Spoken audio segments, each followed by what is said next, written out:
Today in Europe. This is the time of day when the Columbia Broadcasting System brings you news from abroad. And this is Bob Trout in New York, about to call in CBS representatives for their reports direct from Europe. Today, the German offensive seems to be underway all right, even though those small raids on the English coast were in the nature of tests. On the Western Front, you know, the German troops have pushed the French soldiers back off German soil at a heavy cost in men, according to the French reports. Let's hear first from the capital city of the nation, which is moving into action on land and on the sea and in the air. For the report of William L. Shirer, we take you now to Berlin. Good evening. This is William L. Shirer in Berlin. The hero of Germany tonight is one Lieutenant Captain Preen, a typical daredevil German submarine commander who returned with his U-boat to Germany today and recounted to his fellow countrymen an almost unbelievable story of how he got into the British naval base at Scapa Flow and shot his torpedoes at some of Britain's greatest battleships. A World War German submarine commander told me tonight that the Germans tried twice to get a U-boat into Scapa Flow during the last war, but both attempts failed and the submarines were lost.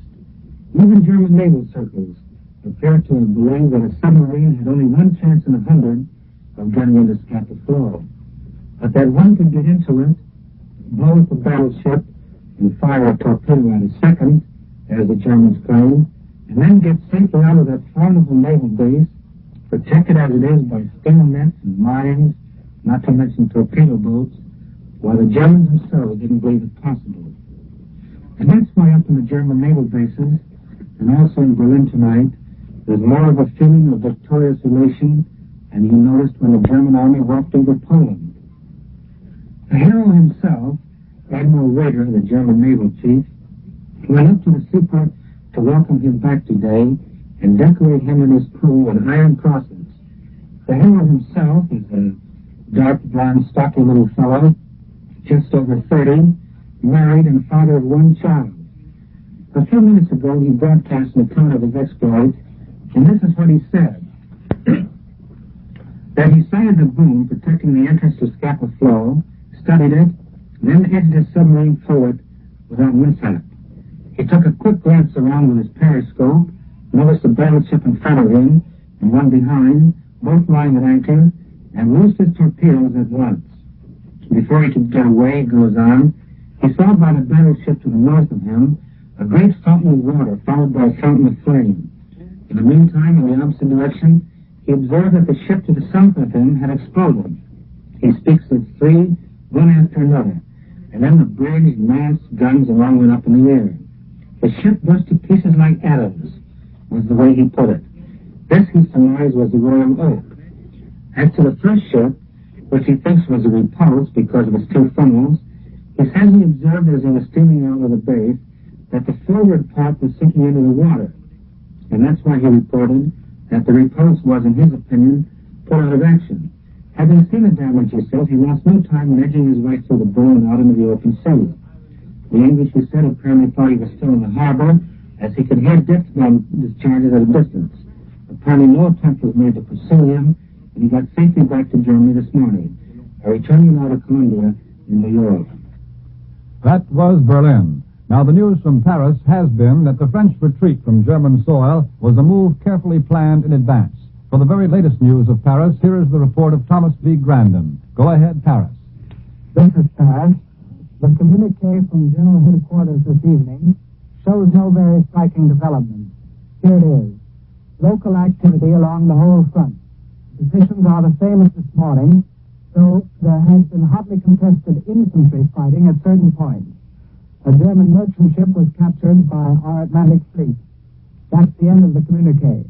It shows that no big German offensive has been launched as yet. The French forces appear to be waiting along the lines of resistance mapped out by the high command here, as I told you this morning, after the partition of Poland, which came earlier than expected and made France decide to adopt defensive rather than offensive tactics. Now, we understand as far as Hitler's strategy is concerned that a message of great importance has been sent from Berlin to Moscow.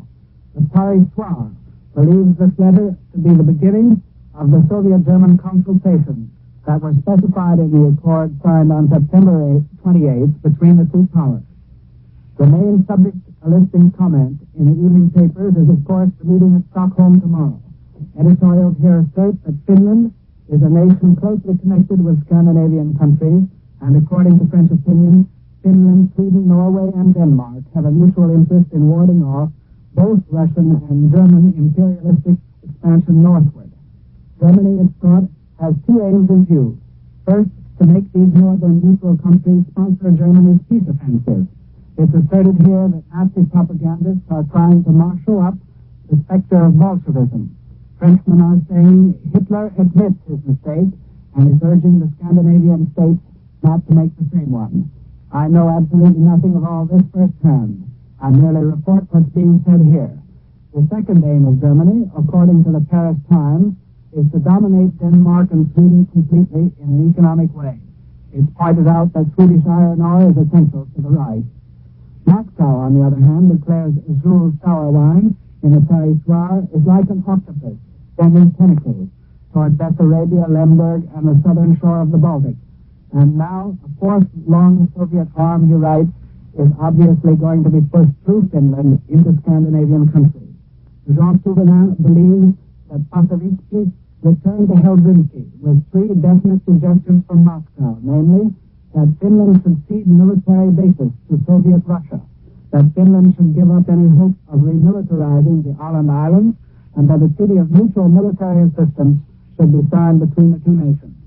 Paris seems to think that Finland might accept the first two proposals, but the third would jeopardize Finland's neutrality, and that, to safeguard that, according to the press here, is just what the Stockholm Conference has been convened for, because the Finnish problem involves the neutrality to be or not to be of all Scandinavia.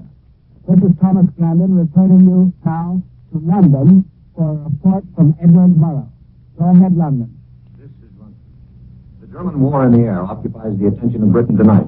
For the east and the northeast coast of England, the side nearest to Germany, this has been a day of air raids and air alarms. Two air raids actually took place on Scapa Flow, the famous naval anchorage in the Orkney Islands off the Scottish coast.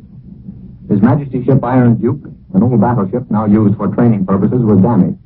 But the official announcement says there were no casualties. According to the latest information, 4 or 5 German planes were brought down during the course of the day. Mr. Winston Churchill, the broad, bald, belligerent First Lord of the Admiralty, stood in the House of Commons today and told its members that the Royal Hope was sunk while riding at anchor at Scapa Flow. How the U-boat penetrated the defenses of the harbor is a mystery. It was invulnerable during the entire period of the last war. It appears possible, at least, that the submarine has escaped. Mr. Churchill described the affair as a remarkable exploit of professional skill and daring. 2 official statements, called White Papers, were issued in London today. The first deals with Sir Neville Henderson's version of the events leading to the outbreak of the war. That document will be of primary interest to historians. But the other White Paper deals with an important problem still unsolved: India's cooperation in the conduct of the war. Briefly, the Viceroy of India, Lord Linlithgow, proposes the establishment of a consultative group representing the major political parties in British India and the Indian princes, over which the Viceroy himself would preside. At the end of the war, the British government would be willing to hold consultation for the purpose of framing such modifications of India's relations to the British Empire as seem possible. The first reactions of the All India Congress Party to this proposal have been unfavorable. There is no late news from the Western Front. So far as we know, British troops have not been in action. But radio listeners in this country tonight heard the first sounds of British troops in France. They heard a record of British boots on French cobblestone and the sound of bagpipes as a British battalion marched toward the front. An Amsterdam newspaper reports through its Berlin correspondent that Pastor Martin Niemöller, the German evangelical pastor who has been in a Nazi concentration camp for the past 2 years, has asked to join the German forces.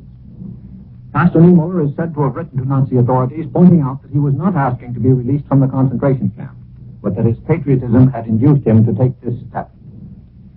There's a brief message from Bill Henry, Columbia's war correspondent with the Royal Air Force in France. He says, "I drove for miles today behind the lines in northern France. I thought of the strange and ugly tricks that war can play. Near pleasant acres where the farmer's plow and harrow have smoothed the marks of 20 years ago, there still remain long stretches where holes and mounds and strangely interconnected ditches give mute evidence of a war which neither time nor toil has yet succeeded in erasing from the earth. The woods were fenced off with wire, barbed wire, rusted and weather-worn, a relic from the last war. Just inside was a large sign which read, "Reserved from hunting." Now here's one piece of information for Major George Fielding Elliott, who I understand is to follow us on this program. It has to do with British troops in France. Naturally, being British, they prefer British beer. Some of the troops in France have been a little less than enthusiastic about the French beverage. But there is good news for the discontented today, because last week, 4,800,000 pint bottles of British beer were shipped to the field force in France. I return you now to Columbia in New York. That was London. After some weeks of diplomatic movements, the news is now military news. As the Germans give signs of carrying the war to the British Isles, here to discuss the military picture is CBS military expert, Major George Fielding Elliott. And here's Major Elliott. Further information on the sinking of the British battleship Royal Oak reveals that this ship was torpedoed by a German submarine in the heart of the main British operating base at Scapa Flow. The Germans also insist that the battlecruiser Repulse was damaged by the same submarine. It is indeed surprising that a German U-boat should have been able to penetrate the narrow and difficult channels leading into this base. Still more surprising that she should have escaped after torpedoing a British battleship. The submarine commander, Lieutenant Commander Preen, who was returned safely to Germany with his ship, must be given credit for a most gallant and skillful exploit. But what are we to think of the defense arrangements of the British Navy at this important base? It is necessary to recall that in 1914, when Scapa Flow was first used as a base for the British fleet, the question of its vulnerability to submarine attacks proved seriously disquieting to the Commander-in-Chief, Lord Jellicoe, who repeatedly mentions in his memoirs the unsatisfactory conditions in this respect which caused him many anxious hours. It certainly would appear that in 25 years, either effective measures could have been taken to protect British warships lying inside Scapa Flow, or if such measures were found to be impracticable, some other base might have been selected. The German air attacks, which succeeded in damaging 2 large cruisers and a destroyer on the Firth of Forth, and the subsequent air attacks on Scapa Flow itself, in which injuries were inflicted on the old battleship Iron Duke, once Jellicoe's flagship, indicate that the Germans are, as previously suggested in these broadcasts, working their air and submarine operations very closely together. Considered along with the loss of the Royal Oak and the previous loss of the Courageous, they must raise in the minds of all observers the question as to whether the Admiralty have adequately considered the risks to which large ships are exposed in operating within range of enemy shore-based aircraft in these narrow waters. I'm sorry, Major Elliott, but our time is up. This is the Columbia Broadcasting System.